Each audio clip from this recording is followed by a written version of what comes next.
Baik. Ada satu cerita Khalid katalah. Kalau tuan-tuan perasan sekarang ni, kenapa tiba-tiba Hadi PAS pergi berjumpa dengan Atok? Sedangkan kita cerita tadi Muhammad Ali apa semua itu, Atok dan Hadi ni punya pertembungan menyebabkan berlakunya peristiwa Muhammad Ali. Dan bukan itu saja. Kalau tuan-tuan ingat tak dulu, budak-budak mungkin tak ingat lah, orang tua macam saya ni ingat. Antara benda yang Mahathir pernah kata, Nabi tak cukur janggut sebab tak ada pisau zaman dia. Potong tangan. Mahathir pernah perli pasal potong tangan. Dan PAS, terutama Hadi adalah antara orang yang tak puas hati dengan apa orang kata, dengan Mahathir pada waktu itu sehingga mengatakan macam-macam. Tiba-tiba mereka menandatangani proklamasi darurat. Dan tiba-tiba dalam proklamasi darurat, proklamasi orang Melayu itu, kita tak nampak beberapa watak PAS di dalam itu. Dan minta maaf, mungkin saya tak nampak orang bersatu pun dalam tu. Saya tak nampak Muhyiddin Yassin dalam tu. Dalam satu scene yang lain, kita nampak Muhyiddin Yassin dan Tuan Ibrahim Tuan Man. Kenapa? Ada fraction yang berlaku di dalam Perikatan Nasional sekarang ni. Kita tak cerita lagi gerakan yang tak puas hati dengan tindakan tersebut. Jadi menurut Khalid Samad, dia kata, mungkin sebab dah tak ada dana yang Atok pergi cari apa orang kata, tak ada dana yang PAS pergi cari Atok. Okey, kita baca kenyataan Khalid. Lepas akaun Abah dibeku, PAS cari Atok pula Khalid. Pengarah komunikasi Amanah Khalid Samad membayangkan seakan ada motif tersembunyi di sebalik keputusan PAS untuk bertemu dengan musuh lama, Dr. Mahathir. Mungkin benar apa yang dikatakan oleh budak-budak netizen. PAS kini mencari sumber kewangan untuk membiayai partinya. Selepas akaun bank Abah dibeku, mungkin kini PAS mencari Atok pula yang dananya masih banyak dalam akaun, tanpa mengira berapa harga yang perlu dibayar. Abah merupakan nama panggilan untuk Presiden Bersatu, manakala akaun parti itulah dibekukan kerana siasatan rasuah. Akaun Bersatu didakwa digunakan untuk menerima sogokan yang kemudian digunakan membiayai kempen pilihan raya. Baik. Seperti mana yang saya sebut hari itu kan, berkenaan dengan bagaimana PAS sekarang ini ada sebilangan daripada mereka sedang berbincang untuk bersama dengan kerajaan Madani. Dan halangan terbesar untuk PAS nak bersama dengan kerajaan Madani adalah Hadi Awang. Kenapa? Kan saya cakap hari itu, di dalam PAS itu sendiri ada desakan. Kita perlu dana, kita perlu cari duit, kita perlu nak menghadapi pilihan raya. Tuan Guru buat apa? Apa yang Tuan Guru buat untuk nak dapatkan dana pada kami ni? Kami di kat bawah ni sedang betul lumut nak menghadapi pilihan raya. Kita bukan lawan Pakatan Harapan. Kita bukan lawan Barisan Nasional. Kita lawan kombinasi mereka. Kedah menghadapi masalah, Kelantan menghadapi masalah, Terengganu menghadapi masalah. Terengganu ni terkenal tuan-tuan, negeri yang boleh switch tiba-tiba. Dia boleh sokong PAS, tahun pilihan raya akan datang dia boleh sokong UMNO. Negeri Terengganu memang terkenal sebagai negeri yang memang kepala dia lain sikit berbanding dengan Kelantan. Kelantan ni dia lain sikit. Tapi Terengganu terkenal. Jadi dana itu menjadi masalah kepada mereka sekarang ini. So, satu golongan ini kata, kita kena bersama kerajaan Madani. Kita nak kena kekalkan 3 negeri. Kalau jatuhlah Terengganu negeri paling kaya antara 3 tu. Jatuh Terengganu, kita tinggal 2 negeri yang paling miskin. Mampus kita nak pergi jaga negeri ni. So, kita kena bersama dengan kerajaan Madani ni. Kita kena pastikan supaya kita, apa orang kata, supaya kita boleh kekalkan sekurang-kurangnya 3 negeri tersebut. Geng yang sebelah sini kata no. Tak apa, I will find money. Saya akan cari duit. Ada ura-ura mengatakan, inilah dia usaha. Nak tak nak. Kenapa? Daim sekarang tengah kena siasat tuan-tuan. Pandora Papers. Daim tengah kena siasat. Ada perjumpaan Daim dengan Bersatu. PAS pergi jumpa dengan Atok Tun Mahathir. #Walatun.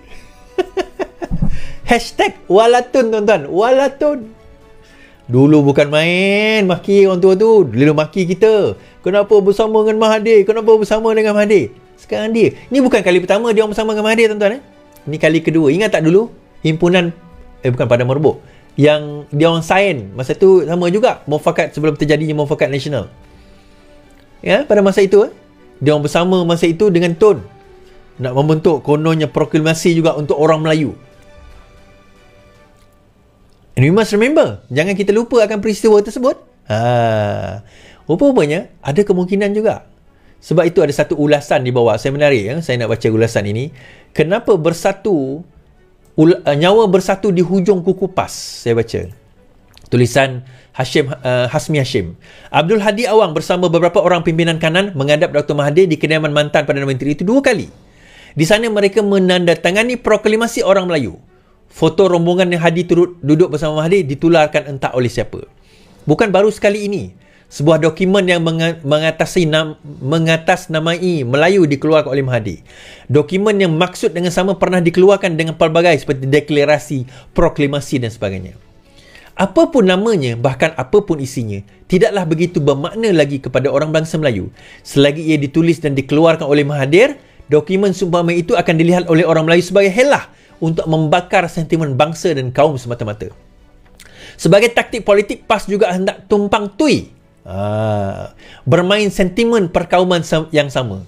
Moga-moga masih ada lagi saki-baki orang Melayu yang tidak termakan dan percaya bahawa memang Mahathir mahu memperjuangkan nasib orang Melayu sambil menyembunyikan kepentingan yang kini mulai terancam. PAS bukannya tidak sedar Mahathir sudah hilang pengaruh yang signifikan. Parti Mahathir Pejuang kalah, bahkan hilang deposit di hampir ke semua kerusi yang ditangini dalam PRU yang lalu. Parti Mahathir itu bukan sahaja kalah kepada BN atau PH, kalah juga kepada calon PAS dan PN. Bagi yang berakal, menggitar semula perjuangan sebegitu sebenarnya bukan saja tidak berbaloi, tetapi juga membuang masa. Dikala Hadi menandatangani proklamasi Melayu, Mahathir, ia pertanda yang Hadi juga sedar bahawa bersatu sudah tidak boleh diharap terlalu banyak untuk menambah sokongan orang Melayu kepada PAS. Kemampuan dan pengaruh bersatu hampir sudah ke ceiling, sudah maksima. Nak menjadi 100 orang saja penyokong bersatu pun sudah amat sukar. Buruk atau melemahnya bersatu adalah rahmat buat Hadi dan PAS. Nampaknya kini bersatu juga tidaklah begitu bersatu lagi. Sudah ada bibit-bibit ketidakbersatuan, keputusan dan tindakan dalam bersatu. Dikala Hadi menandatangani proklamasi, rupanya ada segelintir pemimpin kanan bersatu juga turut tanda tangan sekali. Sedangkan tidak sampai 3 bulan lalu, PN melalui bersatu menolak permohonan Mahathir untuk menyertai PN. Walaupun Mahathir sendiri sudah meninggalkan parti berkenaan, tetapi tindakan tersebut dipercayai tidak lebih hanya sekadar helah untuk menyelamatkan Mukhriz yang menjadi presiden tanpa bapaknya. Mukhriz juga dilihat sudah terbebas daripada berada di bawah ketiak bapaknya. Kalau perlu, Mukhriz hendaklah digambarkan mempunyai pergeseran dengan sang bapa. Sebagai anak kepada Mahathir, kita doakan yang baik-baik sahaja. Bye-bye bersatu. PAS tidak terikat untuk melaporkan semua langkah mereka kepada bersatu atau pengurusi PN. Muhyiddin Yassin, PAS boleh dikatakan sekarang merupakan abang besar dalam PN yang mempunyai kelebihan terlalu banyak ketimbang bersatu. Daripada jumlah ahli sehinggalah kuasa pentadbiran negeri seperti Kelantan, Terengganu dan Kedah. Bersatu ada apa? Nol. Nehi. Hanya jawatan-jawatan yang tidak penting seperti ketua pembangkang dan kononnya pengurusi PN yang boleh diragut pada bila-bila masa. Dalam politik demokrasi, bukan jawatan yang menjadikan seseorang itu sesebuah parti itu kuat, tetapi dihitung daripada bilangan ahli, wakil rakyat serta jumlah ahli akar umbi. Sebuah parti dengan ahli seramai 100,000 takkan sekuat parti yang ada ahli 1.5 juta iaitu PAS. Selain daripada asas ini, faktor lain hanyalah ilusi dan fata morgana kuasa sahaja. Panjanglah banyak artikel ni kan. Baik, boleh baca sendiri. Tapi saya nak bawa apa yang ditulis oleh penulis itu betul. Dan itu antara perkara yang saya bawakan sebelum ini. Saya nyatakan bahawa bersatu sudah hilang segala-galanya. Dia tak ada kuasa. Dia tak ada, maksudnya dia tak ada kuasa, arti kata dia tak ada negeri yang mereka perintah. Dana sudah dibekukan. Sekarang ini sudah disita. Dia dua beza. Dibeku dan disita ni dua benda berbeza. Disimen. Sebelum ini dia dibeku, dia letak dalam freezer, boleh lagi nak ditor. Ditor ni maksudnya boleh lagi nak dicairkan. Sekarang ini disita maksudnya apa? Disita maksudnya dah disimen, tuan-tuan. Sehingga habisnya kes 300 juta, 200 lebih juta tersebut. Selesai kes itu, maka barulah boleh dirilis. Bila? 5 tahun? 7 tahun? We don't know. Sampai habis kes tersebut lah. Kes Muhyiddin Yassin. So apa jadi kalau sekiranya Muhyiddin Yassin didapati bersalah dan benar menerima dana secara haram, bersatu akan diharamkan. So apa jadi pada ahli-ahli parlimen dan Dewan Negeri? Yang tu tak apa. Yang tu mereka akan bebas. Mereka boleh buat bersatu baru sebagaimana UMNO buat UMNO baru. Itu tak ada masalah. Tetapi dalam masa yang sama bersatu habis. So PAS melihat daripada kacamata tersebut sebagai apa hala tuju kita lepas ni? Apa hala tuju PAS selepas ini? Mereka mengharapkan bersatu. Itu dia tumpang nama bersatu sebab Muhyiddin Yassin Perdana Menteri. Dia nak tumpang nama bersatu, dia nak tumpang dana bersatu, dia nak tumpang duit bersatu, dia nak tumpang kuasa bersatu supaya naiklah PAS. Tetapi tak sangka dana yang mereka invest ratusan juta, bilion ringgit itu tak berkesan, tuan-tuan, untuk jatuhkan Pakatan Harapan pada waktu itu. Dan juga UMNO untuk, bukanlah jatuhkan, tapi untuk mereka nak naik jadi kerajaan tu tak cukup. Mereka hanya boleh menang 74 kerusi saja. Rupanya tak mampu mereka nak menang walaupun ratusan juta, bilion dibelanjakan. Bayangkan tahun 2021 7 juta hanya untuk iklan. Iklan bersatu 7 juta, tuan-tuan. Kita tahun 2022 kita tak tahu berapa pula dibelanjakan. Itu baru 2021. 2020, 2021 dalam dana bersatu, dalam akaun bersatu, hampir 300 juta masuk ke dalam akaun bersatu. Derma. Dan itulah kenapa Muhyiddin Yassin sekarang ini didakwa. Kita belum cerita lagi kan, jana wibawa, projek kontrak-kontrak. Kita belum cerita lagi tebatan banjir.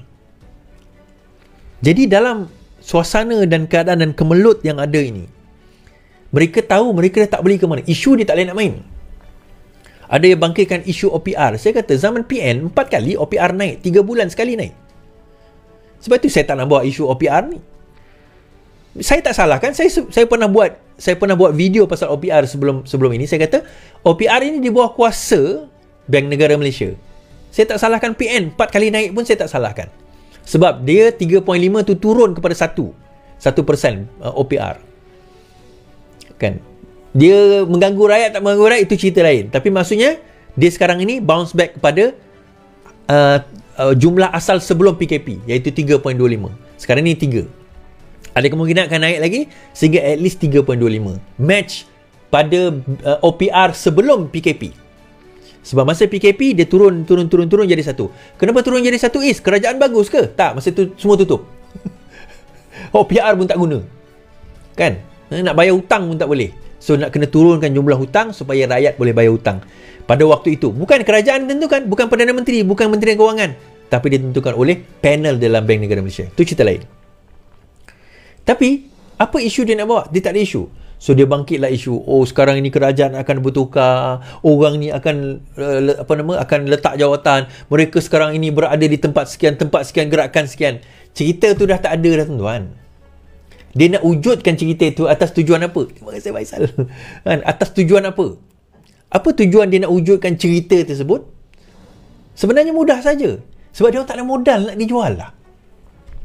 Dia nak kutuk Pakatan Harapan, dia nak kutuk Barisan Nasional yang sign proklamasi dengan Tun Mahathir. Siapa? PAS. Orang yang mendakwa Mahathir lah yang bertanggungjawab atas kematian di Mamali. Yang mereka hina dan kutuk sebagai liberal, sekular selama ini, yang amanat Haji Hadi tu ditujukan kepada UMNO, terutama Mahathir. And sekarang 30 tahun kemudian, 40 tahun kemudian, mereka tanda tangan proklamasi dengan orang yang mereka tuduh sendiri. Ini bukan agama, tuan-tuan, ini politik. Ini masalahnya.